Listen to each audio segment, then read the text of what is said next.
Hello, friends. Welcome to my channel, where we delve into the mysteries of history. Today, we will talk about one of the most striking figures of antiquity, Alexander the Great. This Macedonian king conquered vast territories in 13 years, creating an empire that stretched from Greece to India. We will analyze his conquests and legacy, which still affects the world today. If you like stories about heroes, battles, and cultural revolutions, like, subscribe, and turn on the bell. Let's go. Alexander was born in 356 BC in Pella, the capital of Macedonia, a small but warlike state in northern Greece. His father, King Philip II, was a prominent reformer. He created a powerful army with a phalanx, a dense formation of infantry armed with long spear sarissas up to 6 meters long.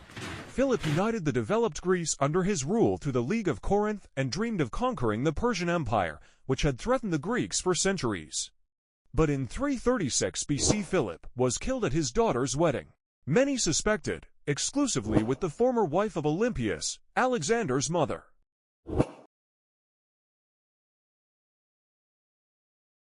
Young Alexander was only 20 years old at the time, but he quickly took power into his own hands. He received a brilliant education from the great philosopher Aristotle, who taught him the sciences, literature, medicine, and ideas about a single world. Alexander believed in his divinity. Legends say that he was the son of Zeus Ammon, and not a mere mortal. His faithful horse Bucephalus, whom no one could tame, became a symbol of his courage. Legend tells how young Alexander noticed that the horse was afraid of its own shadow, and turned its muzzle to the sun. This is how he won the animal's trust. But the path to glory began with chaos. After Philip's death, the Greek cities rebelled, thinking that Macedonia had weakened. Alexander suppressed the rebellion with lightning speed. He destroyed Thebes, killing 6,000 inhabitants and selling 30,000 into slavery as a warning to others. Athens and Sparta quickly surrendered. Now Alexander could realize his father's dream, a campaign against Persia.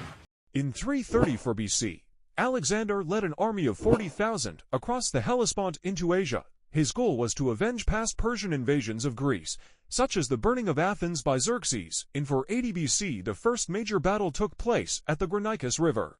The Persian army, commanded by satraps, waited on the banks with cavalry. Alexander personally led the attack, crossing the river under a hail of arrows. He was nearly killed, but was saved by his ally Cletus. The victory opened the way to Asia Minor, where the Greek cities welcomed him as a liberator. The next challenge was the Battle of Issus in 333 BC. Here Alexander faced the Persian king Darius III himself, whose army numbered up to 100,000 soldiers, twice as many as the Macedonians. The battle took place in a narrow gorge by the sea. Alexander used the tactic of a flank attack. His cavalry struck the weak wing of the Persians, while the phalanx held back the center. Darius panicked and fled, leaving his mother, wife, and children in captivity. Alexander treated them nobly, as if they were the royal family, demonstrating that he was not a barbarian, but a civilizer. This helped him win the sympathy of the conquered peoples. In 332 BC, Alexander marched on Egypt. The Egyptians, weary of Persian rule, welcomed him as a god. He visited the oracle of Ammon at the oasis of Siwa, where the priest declared him the son of the god, cementing his myth. In Egypt, Alexander founded Alexandria, a city at the mouth of the Nile that became a center of trade, learning, and culture. It still exists today as the second largest city in Egypt. Then came the siege of Tyre, a Phoenician island fortress. The Persians considered it impregnable, but Alexander built a causeway across the sea 800 meters long. After a 7-month siege, the city fell, and 2,000 defenders were crucified as punishment. The climax was the Battle of Gaugamela. In 331 BC. Darius had assembled a gigantic army, up to 200,000 soldiers, with war elephants, scythe-wielding chariots, and Scythian mercenaries. The battlefield was flat, advantageous to the Persians. But Alexander used a brilliant deception. He weakened the center of his army to lure Darius away, and then attacked the flanks. The cavalry under Parmenion held back the left wing, while Alexander personally attacked the center, where Darius was. The king fled again, and his army disintegrated. Alexander took Babylon as a triumphant, and then Susa and Persepolis, the capital of Persia. There he burned the palace of Xerxes as a symbol of revenge for Athens, although he later regretted it. But Alexander's ambitions knew no bounds.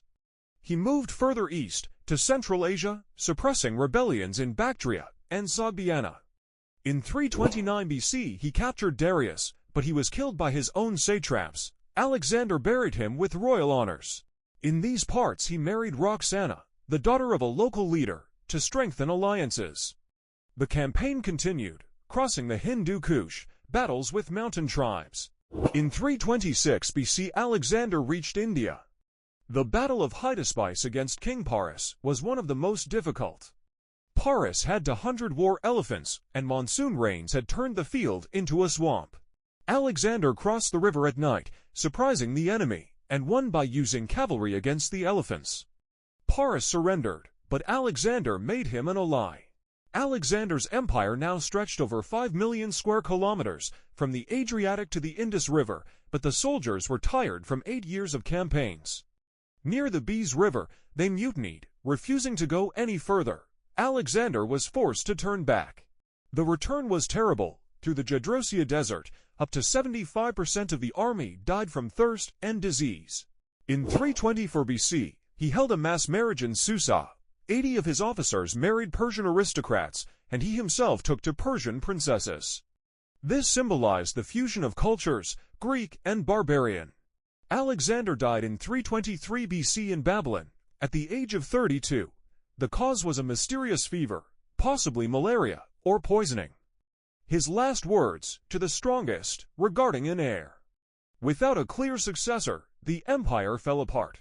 The Diadochi generals divided the lands. Ptolemy took Egypt, founding the dynasty that produced Cleopatra. Seleucus, Asia, creating the Seleucid Empire. Antigonus and his descendants fought for Greece and Macedonia.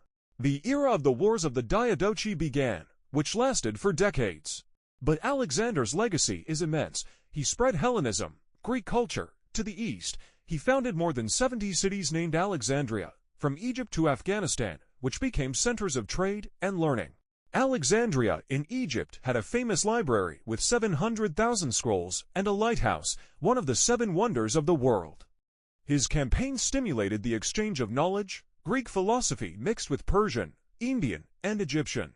Greco-Buddhism appeared, statues of Buddha in the Greek style, Hellenistic Judaism, which influenced Christianity. Alexander made the world more global. His empire opened trade routes like the Silk Road. He influenced the Roman Empire. Julius Caesar and Pompey emulated him. Even today, his tactics are studied in military academies, and his image is depicted in films and books. Alexander the Great is not just a conqueror, but a visionary who dreamed of a single world without borders. Was he a genius or a tyrant? His conquests cost millions of lives, but brought cultural prosperity.